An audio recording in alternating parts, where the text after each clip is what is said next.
Shalom, shalom, mis queridos hermanos, que la paz del Eterno sea con todos vosotros. Estamos en el capítulo 3 de la primera epístola a Timoteo y habla precisamente de las leyes para los líderes de la comunidad. Y dice, esta ordenanza es confiable. Si alguno anhela ser parte del liderazgo oficial de la comunidad, buena obra desea. Pero es necesario que el líder sea irreprensible si está casado, que lo sea con una sola mujer, sobrio, prudente, decoroso, hospedador, apto para enseñar, no adicto al vino, ni pendenciero, sino amable, apacible, no codicioso de plata, que gobierne bien su propia casa y que tenga a sus hijos en sujeción con toda honestidad. Pues el que no sabe gobernar su propia casa, ¿cómo cuidará de la comunidad de Dios? No un recién nacido, no sea que envaneciéndose caiga en la condenación del diablo. También es necesario que tenga buen testimonio de los de afuera para que no caiga en descrédito y en lazo del diablo.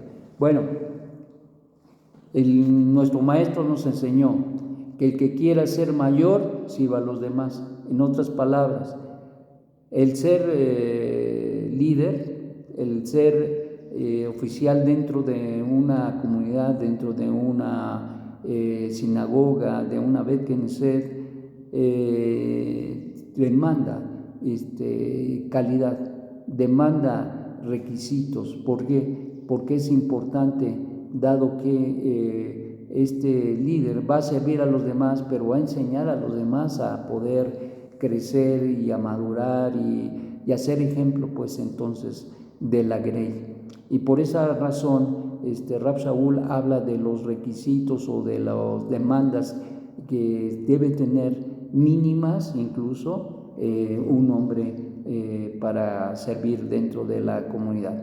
Dice que sea irreprensible, que no tenga nada que le echen en cara, sobre todo situaciones de pecado. Si está casado, que esté casado con una sola mujer, es decir, que no tenga más de una mujer, porque esto es un ejemplo y además es lo que nos enseña la Torá, vivir de la manera adecuada. Y esto es muy importante. ¿Por qué dice esposo de una sola mujer? Porque en el contexto, cuando escribía esto y daba estas instrucciones, Rab Shaul sabía que había, por las condiciones culturales, se daba que muchos hombres tenían más de una mujer. Y entonces, por esa razón, dice que para ser líder, uno de los requisitos es tener una sola mujer, sobrio, prudente. Sobrio significa que es equilibrado en su manera de pensar, prudente, que piensa las cosas antes de hacer, decoroso, que no es presuntuoso acerca de lo que se tiene o lo que tiene en cuanto a lo material, hospedador, que sabe abrir su puerta de su casa para participar y dar lo que tiene en su hogar, sea hospedaje o sea alimentación, apto para enseñar, es decir, que tenga la capacidad para poder instruir a otros.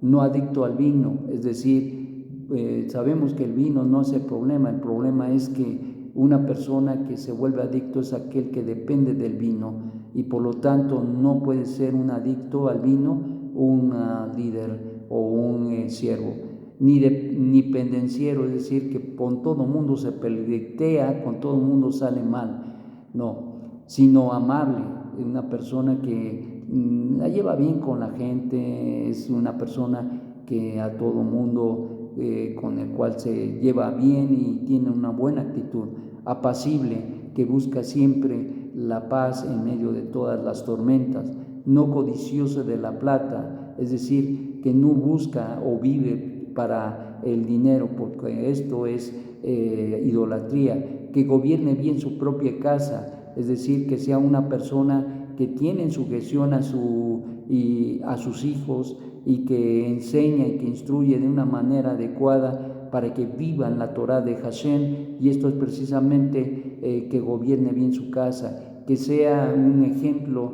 para sus hijos y que a su esposa no le haga falta nada, esforzándose por proveerle el vestido, el calzado, lo que sea necesario, y a su familia la comida.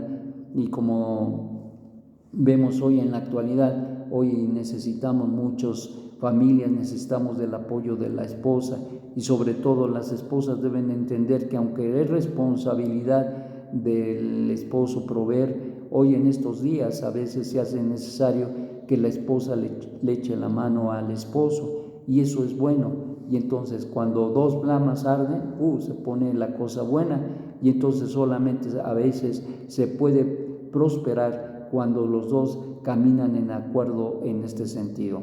No recién convertido, es decir, no un neófito, un